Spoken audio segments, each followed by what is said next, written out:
وہ 3 غلطیاں جو خاموشی سے آپ کی عزت اور گھر کو ختم کر دیتی ہے۔ اگر آپ کو لگتا ہے کہ آپ کا اپنا گھر، آپ کے اپنے لوگ آپ کی قدر نہیں کرتے تو ٹھہریے، قصور ان کا نہیں، شاید ان 3 غلطیوں کا ہے جو آپ روزانہ خاموشی سے کر رہی ہیں۔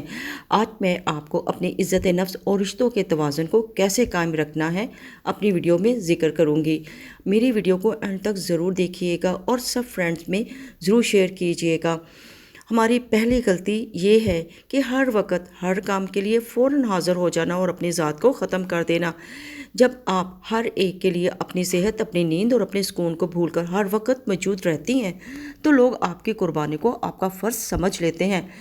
اللہ تعالیٰ قرآن پاک میں ارشاد فرماتا ہے، اور ہر بات میں میانہ روی اختیار کرو، سورۃ لقمان۔ حضور پاک صلی اللہ علیہ وسلم کی حیات مبارکہ سے مثال یہ ہے۔ پیارے آقا نبی کریم کی مبارک زندگی کو دیکھیے۔ آپ دنیا کے سب سے عظیم انسان اور قائد تھے، لیکن آپ نے اپنی زندگی میں اوقات تقسیم کر رکھے تھے۔ آپ کا وقت اللہ کی عبادت کے لیے، گھر والوں کے حقوق اور اپنی ذات کے لیے بہترین اعتدال کے ساتھ بٹا ہوا تھا۔ آپ نے کبھی کسی ایک معاملے میں حد سے گزر کر اپنی ذات یا دوسرے حقوق کو ضائع نہیں ہونے دیا۔ اسلام ہمیں سکھاتا ہے کہ حد سے زیادہ جھک جانا یا اپنی عزت نفس کو بالکل ختم کر دیتا ہے، دین کا مزاج نہیں ہے۔ دوسری غلطی، تکلیف سہنا اور خاموش رہ کر اندر ہی اندر گھٹ جانا۔ ہم سمجھتے ہیں خاموش رہنے اور صدمے سہنے سے رشتے بچ جاتے ہیں، لیکن سچ یہ ہے کہ بغیر کہی اندر ہی اندر گھٹتے رہنے سے رشتوں میں محبت نہیں، صرف کڑھن اور فاصلے بڑھتے ہیں۔ صدمے سہنا اور خود کو ختم کرنا صبر نہیں۔ رسول پاک کا واضح فرمان ہے، نہ اپنا نقصان کرو اور نہ کسی دوسرے کو نقصان پہنچاؤ۔ ابن ماجہ۔ جب صحابیات یا صحابہ کرام کو کوئی تکلیف یا الجھن پیش آتی تو وہ خاموشی سے اندر ہی اندر گھٹنے کی بجائے نبی کریم کی بارگاہ میں آ کر انتہائی ادب اور حکمت کے ساتھ اپنا مدعا پیش کرتے تھے۔ آپ نے کبھی کسی کو اپنے اوپر ظلم سہنے کی تلقین نہیں فرمائی۔ خاموشی سے اپنا نفسیاتی اور جسمانی نقصان کرتے رہنا صبر نہیں بلکہ اپنے آپ پر ظلم ہے۔ اسلام میں نرمی، اخلاق اور حکمت کے ساتھ اپنا حق بات کہنے کی اجازت ہے۔ تیسری بڑی غلطی جو ہم ہمیشہ کرنے چلے جاتے ہیں، یعنی کہ اپنی خوشی کی چابی دوسروں کے ہاتھ میں دینا۔ یہ ہماری تیسری بڑی غلطی ہوتی ہے، اپنی خوشی اور سکون کی چابی کسی دوسرے انسان کے ہاتھ میں دے دینا۔ اگر آپ یہ سوچ کر جی رہی ہیں کہ کوئی آئے گا، آپ کی تعریف کرے گا، آپ کو سہرائے گا، تب آپ خوش ہوں گی، تو آپ اپنی پوری زندگی صرف انتظار اور دکھ میں ضائع کر دیں گی۔ اللہ تعالیٰ فرماتا ہے، سن لو، اللہ کی یاد سے ہی دلوں کو اطمینان اور سکون ملتا ہے، سورۃ الرعد۔ اور نبی کریم نے فرمایا، مومن کا معاملہ بھی عجیب ہے، اس کے ہر کام میں خیر ہے، اگر اسے خوشی ملے تو شکر کرتا ہے، اگر تکلیف پہنچے تو صبر کرتا ہے۔ صحیح مسلم۔ جب ہم انسانوں سے تعریف اور قدر کی امیدیں لگا لیتے ہیں تو ہمارا دل ٹوٹتا ہے۔ اپنی روح کو سکون اور اپنی قدر صرف اللہ کی ذات سے جوڑیے، کیونکہ انسان آج تعریف کرے گا اور کل بھول جائے گا، لیکن آپ کا رب آپ کی ایک ایک خاموش قربانی کو دیکھ رہا ہے۔ ہم انسان بھی کتنے عجیب ہیں نا، جو رب ہمیں 70 ماؤں سے زیادہ چاہتا ہے، جس کے در سے کبھی کوئی خالی نہیں لوٹتا، ہم اسے چھوڑ کر ان انسانوں سے امیدیں لگا لیتے ہیں جو خود نادان اور محتاج ہے۔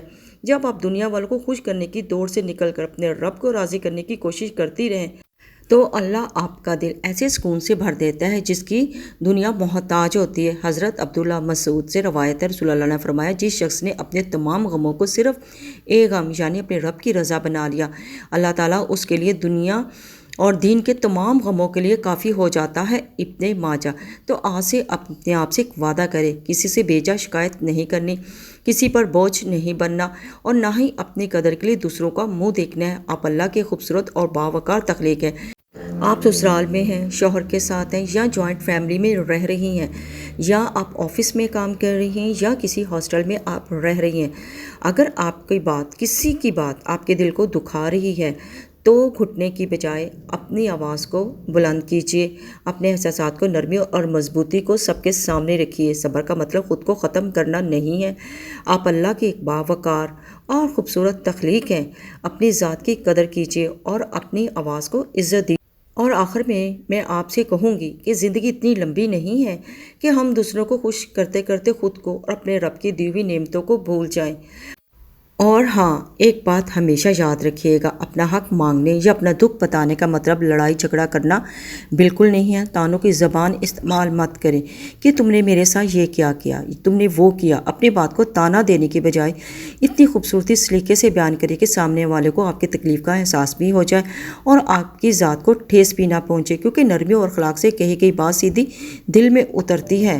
یقین کریے، کوئی بھی آپ کی ذہنی کیفیت کو، آپ کے اندر کے انسان کو، آپ کے چھپے ہوئے غم اور عادات کو نہیں سمجھ سکتا۔